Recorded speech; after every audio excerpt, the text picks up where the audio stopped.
Hello everyone. আজকে আমরা শুরু করব পিএসসি এটি রিক্রুটমেন্ট সিরিজের পার্ট ফাইভ আমরা শুরু করব কোয়েশ্চেন নাম্বার 74 থেকে। কোয়েশ্চেনটা হলো, light is incident at an angle i on a glass slab. The refracted ray is completely polarised. The angle of refraction is, দেখো 74। দেখো এই কোয়েশ্চেনটা দেখে আমার মনে হয়েছে যে এখানে আই অ্যাঙ্গেলে লাইটটা ইনসিডেন্ট হচ্ছে, তারপরে রিফ্র্যাক্টেড রে এটা দেওয়া আছে কমপ্লিটলি পোলারাইজড, কিন্তু আমার কোয়েশ্চেন দেখে মনে হয়েছে এটা ব্রুস্টার্স অ্যাঙ্গেলের কথা বলেছে, এবং যেখানে রিফ্লেক্টেড রে এটা হবে কমপ্লিটলি পোলারাইজড, রিফ্র্যাক্টেড নয়। তো সেক্ষেত্রে এটা হলো আমার প্লেন যেটার উপরে ইনসিডেন্ট হচ্ছে, এটা সেখানে আই অ্যাঙ্গেলে ইনসিডেন্ট হয়েছে এবং এখান থেকে এটা রিফ্লেক্ট করে বেরিয়ে গেছে।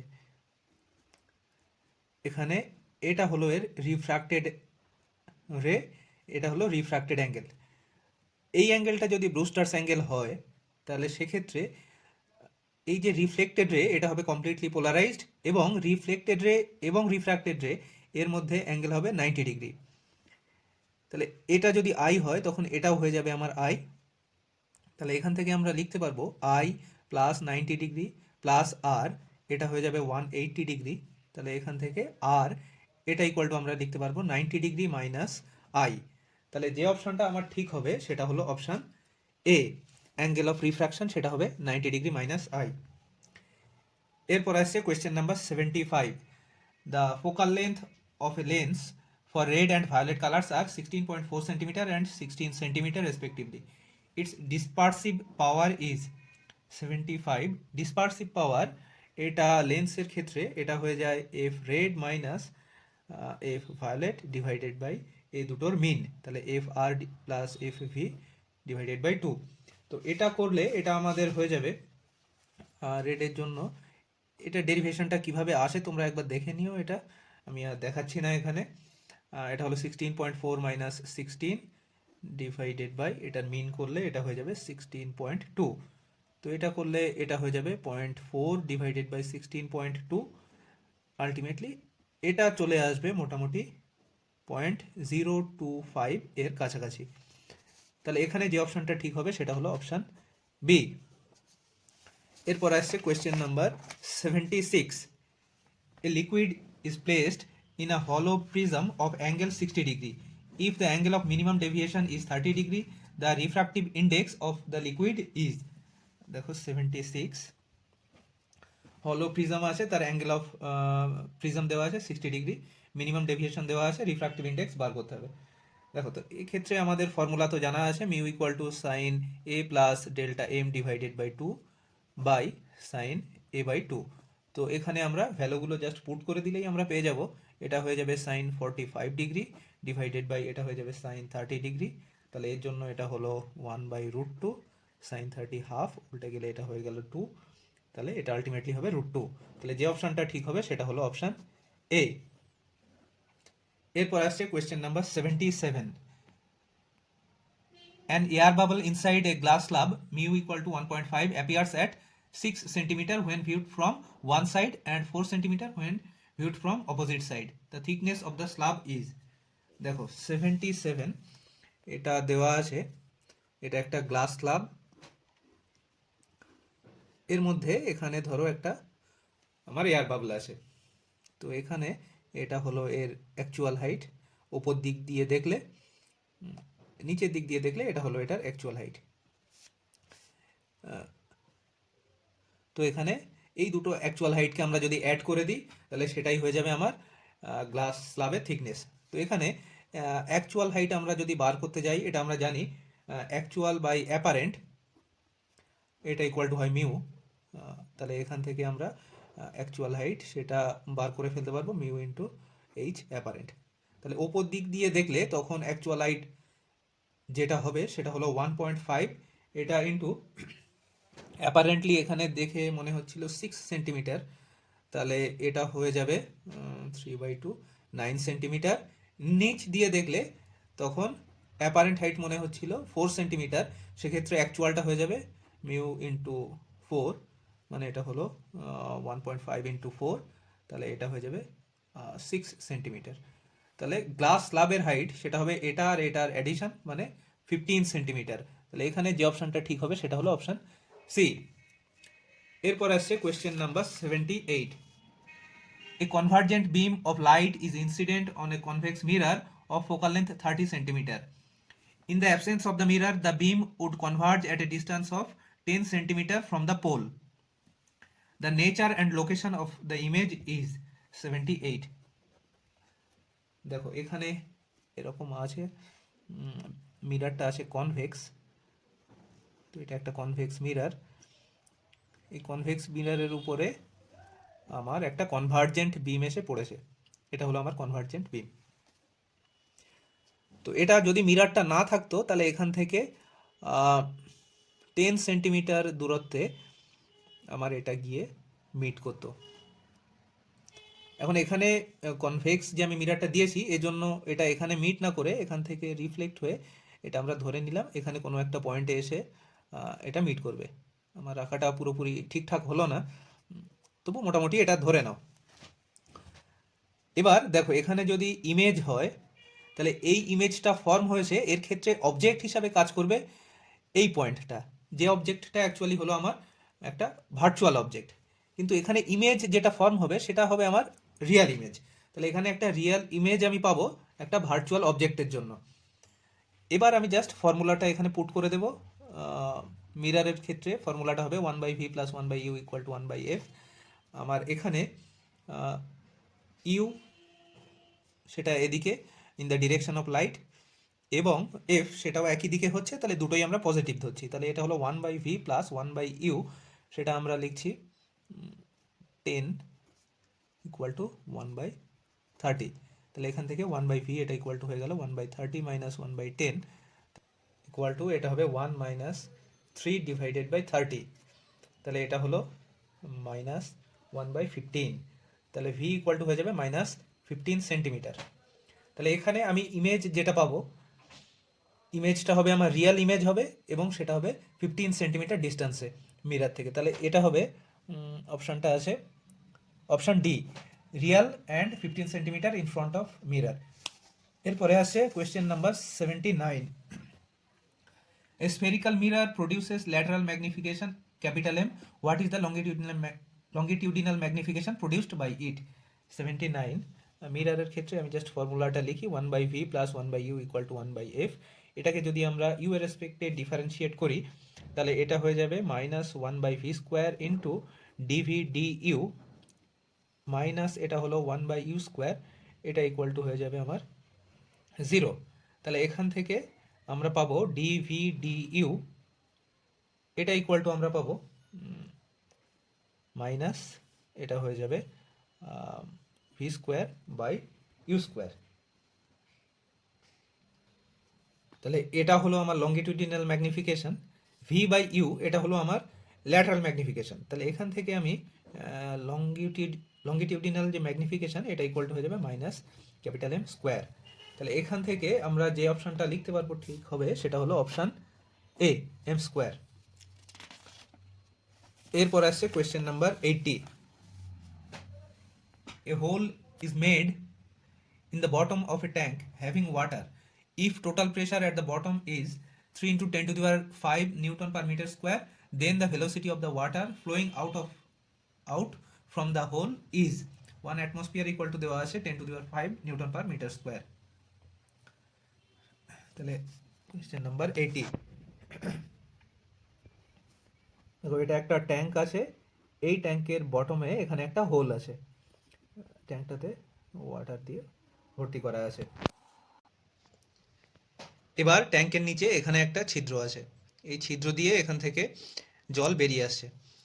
এখান থেকে যে বেগে জল বার হচ্ছে যেটাকে আমরা বলি ভেলোসিটি অফ ইফ্লাক্স, সেটার ভ্যালু হয় √2gh। এইচটা হলো এই হাইটটা, সরি। তো এখানে আমাদের এই এইচ হাইটটা এবার বার করা দরকার। দেখো এখানে নিচে জলের প্রেসার দেওয়া আছে পি ইকুয়াল টু সেটা হবে HDG, এটার ভ্যালু দেওয়া আছে 10⁵। তাহলে এখান থেকে এইচ এর ভ্যালুটা আমরা বার করব, ডি এর ভ্যালু SI ইউনিটে সেটা হবে 1000, জি এর ভ্যালু সেটা হবে 10। তাহলে এটা হলো 10⁵ তাহলে এখান থেকে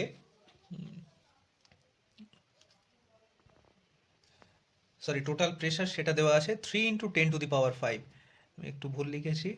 তাহলে এইচ এর ভ্যালু এখান থেকে হয়ে যাবে 30 মিটার।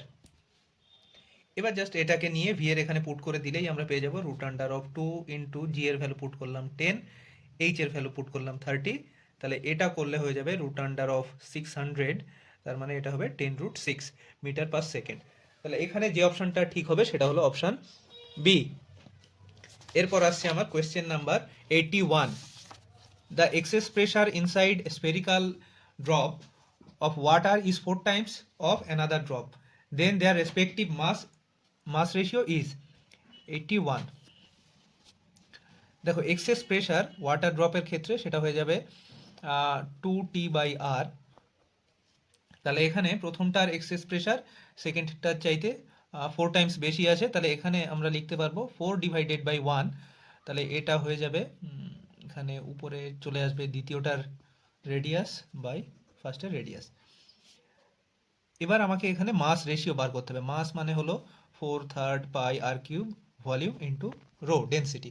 তাহলে এখানে m1/m2 এটা করলে আমরা পাবো r1/r2 এটার হোল কিউব। তাহলে এটা হয়ে যাবে 1/4 এটা হোল কিউব। তাহলে এটা হয়ে যাবে 1/64। তাহলে এখানে যে অপশানটা ঠিক হবে সেটা হলো অপশান ডি। এরপর আসছে question number 82। In a typical stress strain curve for a ductile material, the point up to which the force exerted by the materials are conservative is called as. এটা আমরা সবাই জানি, এটাকে বলা হয় yield point, অপশন বি। এরপরে আসছে question number 83। when an elastic material with Young's modulus y is subjected to stretching stress s, the elastic energy stored per unit volume of material is 83। দেখো energy stored per unit volume সেটা হয় half into stress মানে F/A into strain মানে আমরা লিখলাম ΔL/L। তো এখানে stress যেটা সেটা দেওয়া আছে S, তাহলে এটা হলো হাফ ইন্টু স্ট্রেস জায়গাতে S লিখলাম, ΔL/L। ΔL/L মানে হলো আমার F/A ডিভাইডেড বাই ওয়াই। তাহলে এখানে এটা হয়ে যাবে S/Y। তাহলে এখানে আমরা করলে পাবো S² ডিভাইডেড বাই 2y। তাহলে যে অপশানটা ঠিক হবে সেটা হলো অপশান সি। এরপর আসছে question number 84। A thick rope of density rho and length L is hung from a rigid support. The Young's modulus of the material of rope is y. The increase in length of the rope due to its own weight is. দেখো 84। দেখো এখানে একটা rigid support আছে, এই rigid support থেকে একটা rope ঝুলছে যেটা লেন্থ দেওয়া আছে এল, এটা ইয়াং মডিউলাস দেওয়া আছে, ডেন্সিটি দেওয়া আছে। নিজের ওয়েটের জন্য এটা কতটা ইলংগেট করবে এটা আমাদেরকে বার করতে হবে। দেখো এটা তোমরা এরকমভাবে করতে পারো যে এখান থেকে ওয়াই ডিস্টেন্স দূরে এখানে একটা স্মল মাস সেগমেন্ট নাও। এই সেগমেন্টের জন্য সাপোজ সেটা হলো ডিএম। এই সেগমেন্টের জন্য কতটা ইলংগেট হচ্ছে সেটাকে আমরা যদি DY দিয়ে লিখি, এই ইলংগেশনটা আগে প্রথমে বার করে নাও, দিয়ে এই ইলংগেশনগুলোকে ইন্টিগ্রেট যদি আমরা করে দিই তাহলে টোটাল ইলংগেশন কতটা হবে এই নিজের ওয়েটের জন্য সেটা আমরা বার করে ফেলতে পারবো। তো এটা একটা প্রসিডিওর হয়। আর একটা যেটা প্রসিডিওর হয় যে এর পুরো রোপটার যেটা সেন্টার অফ গ্র্যাভিটি সেটা থাকবে ঠিক এর মাঝখানে, মানে ওপর থেকে ঠিক L/2 ডিস্টেন্স নিচে, এবং এখান থেকেই এর পুরো ওয়েটটা সেটা নিচের দিকে কাজ করবে, সেটা হলো W, সেটা ইকুয়াল টু হলো mg। তো এবার আমরা এই জিনিসটাকে তাহলে এভাবে ধরে নিতে পারবো যে এখান থেকে একটা mg ফোর্স নিচের দিকে কাজ করছে, সেটার জন্য কতটা ইলংগেশন হবে সেটা আমরা বার করতে পারলেই প্রবলেমটা হয়ে যাবে আমাদের। তো সেটার জন্য আমরা জাস্ট ফর্মুলাগুলো এখানে পুট করে দিই। সেটা হলো ইয়াং মডিউলাস ওয়াই সেটা ইকুয়াল টু হবে F/A, এফ এর জায়গাতে আমি লিখলাম mg divided by A divided by elongation, সেটাকে আমি ΔL দিয়ে লিখলাম, বাই এটা হলো প্রাইমারি লেন্থ, সেটা এখন হবে আমার L/2। তাহলে এটা করলে আমরা পেয়ে যাব, এখানে m এর ভ্যালুটা আমরা বার করে নেব। দেখো m মানে হবে এটা হবে লেন্থ দেওয়া আছে এল, এর সঙ্গে এ মাল্টিপ্লাই করলাম, আমরা পেলাম ভলিউম, এর সঙ্গে রো মাল্টিপ্লাই করে দিলাম, পেয়ে গেলাম মাস। তাহলে এখানে এটা পুট করে দিলাম L A rho into G divided by A divided by, এটা হলো 2 into delta L divided by, এটা হলো ক্যাপিটাল এল। তাহলে এই ক্যালকুলেশনটা করলে আলটিমেটলি এটাকে আমি নিচে লিখি, এটা হলো ওয়াই ইকুয়াল টু, এটা হয়ে যাবে L square rho G divided by 2 into delta L. তাহলে ডেল্টা এল এটা ইকুয়াল টু হয়ে গেল L square rho G divided by 2 Y. তাহলে এখানে যে অপশানটা ঠিক হচ্ছে সেটা হলো L square rho G divided by 2 Y, option B. এরপর আসছে question number 85। A metallic beam having Young modulus y is supported at the two ends. It is loaded at the center. The depression of the center is proportional to, দেখো এই ডিপ্রেশনের একটা formula তোমরা পড়েছো, এটা আমি আর করে দেখাচ্ছি না। দেখো ডেল্টা ইকুয়াল টু হয় W L cube divided by 4y B into D cube, যেখানে ডাব্লিউটা হলো ওয়েট, তো এখান থেকে তোমরা দেখতেই পাচ্ছ যে এটা হবে প্রপোর্শনাল টু 1/y। এটা আর আমি করে দেখালাম না, তোমরা এটা একবার একটু দেখে নিও। এরপরে আসছে question number 86, which of the following is true. এখানে দেখো যে ইলাস্টিক কোফিসিয়েন্টগুলো আছে, ইলাস্টিক কনস্ট্যান্ট যেগুলো আছে, সেই কনস্ট্যান্টগুলোর মধ্যে রিলেশনগুলো এখানে দেওয়া আছে। ইলাস্টিক কনস্ট্যান্টগুলোর মধ্যে যে রিলেশন থাকে এটা তোমরা প্রত্যেকে এটা মেমোরাইজ করে রাখবে, এটা দিয়ে প্রবলেম প্রত্যেকটা পরীক্ষাতে আসে। তো এখানে যে অপশানটা ঠিক হবে আমি একবারেই এটা টিক দিয়ে দিচ্ছি, সেটা হবে option B, Y equal to 2 eta plus 1 plus sigma. এরপরে আসছে question number 87। A satellite is orbiting around the earth with total energy E, what will happen if the satellite kinetic energy is made 2e। মানে kinetic energy 2 Times বাড়িয়ে দিলে স্যাটেলাইটের কি হবে সেটা আমাদেরকে বার করতে হবে। দেখো চারটে অপশান এখানে দেওয়া আছে, আমরা দেখি কি হয়। দেখো যখন কোনো সার্কুলার অরবিটে কোনো অ্যাট্রাকটিভ ফোর্সের আন্ডারে কোনো বডি রোটেট করে, তখন তার ক্ষেত্রে এই ফর্মুলাটা অ্যাপ্লিকেবল, যে total energy equal to kinetic energy plus potential energy. এখানে কাইনেটিক এনার্জি হয়ে যায় -2e, পোটেনশিয়াল এনার্জি হয় শুধুমাত্র ই, এবং এখান থেকে আমরা টোটাল এনার্জি পেয়ে যাব -e। টোটাল এনার্জিটা আসবে আমার মাইনাস, যেহেতু এটা একটা অ্যাট্রাকটিভ পোটেনশিয়ালের আন্ডারে আছে। এটা আমরা যখন বোর অরবিটে ইলেকট্রনগুলো নিউক্লিয়াসের চারপাশে রিভলিউশন করে তার ক্ষেত্রেও সত্যি, আবার আর্থ যখন নিজের অরবিটে রোটেট করে তার ক্ষেত্রেও সত্যি। প্রত্যেকটার ক্ষেত্রে এটা আমরা অ্যাপ্লাই করতে পারবো।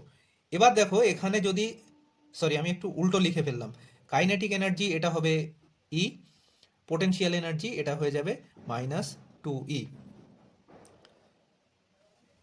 এবার এখানে কাইনেটিক এনার্জি এটাকে আমরা যদি 2 টাইমস করে দিই তাহলে এটা হয়ে গেল 2e, পোটেনশিয়াল এনার্জি তো আমার 2e আছেই, তাহলে টোটাল এনার্জি এটা হয়ে গেল আমার 0।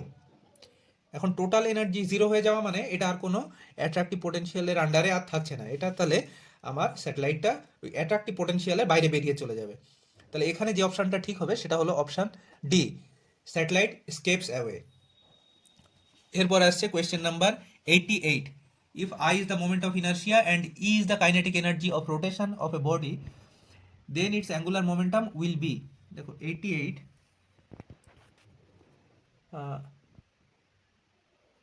কাইনেটিক এনার্জি ই সেটা ইকুয়াল টু হয় rotational kinetic energy ½ omega square. তো এটাকে আমি একটু সাজিয়ে যদি লিখি, এটা হবে I omega whole square divided by 2i। I omega মানে হলো আমার অ্যাঙ্গুলার মোমেন্টাম, সেটা হলো L square divided by 2i। তাহলে এল ইকুয়াল টু হয়ে যাবে √2e ইন্টু আই, এটাই হবে আমার অ্যাঙ্গুলার মোমেন্টাম, সেটা হবে অপশান ডি। এরপর আসছে question number 89। A solid sphere of mass M and radius r is rolling on a horizontal surface without sliding with a velocity v. The ratio of the rotational and linear kinetic energy of the sphere is, দেখো এই প্রবলেমটা এর আগেও আমরা করেছি, যে without স্লাইডিংয়ে যদি একটা স্ফিয়ার রোটেট করে তার ক্ষেত্রে এখানে চেয়েছে rotational and linear kinetic energy. Rotational kinetic energy সেটা হয়ে যায় ½ i omega square, linear kinetic energy সেটা হয়ে যায় হাফ এম ভি স্কোয়ার। তো স্পিয়ারের ক্ষেত্রে আই এর ভ্যালুটা হয়ে যাবে 2/5 mr², ওমেগাটাকে আমরা V square divided by R square এভাবে লিখলাম, এখানে হয়ে গেল হাফ এম ভি স্কোয়ার। তাহলে এখানে আমরা পেলাম এটা হলো 1/5 ইন্টু, এটা হলো M into V square to half M V square. তাহলে এখানে যে রেশিওটা আসবে শেষ পর্যন্ত সেটা হলো 2:5। তাহলে যে অপশানটা এখানে ঠিক হবে সেটা হলো অপশান এ। আজ তাহলে এই পর্যন্ত থাক। Thank you.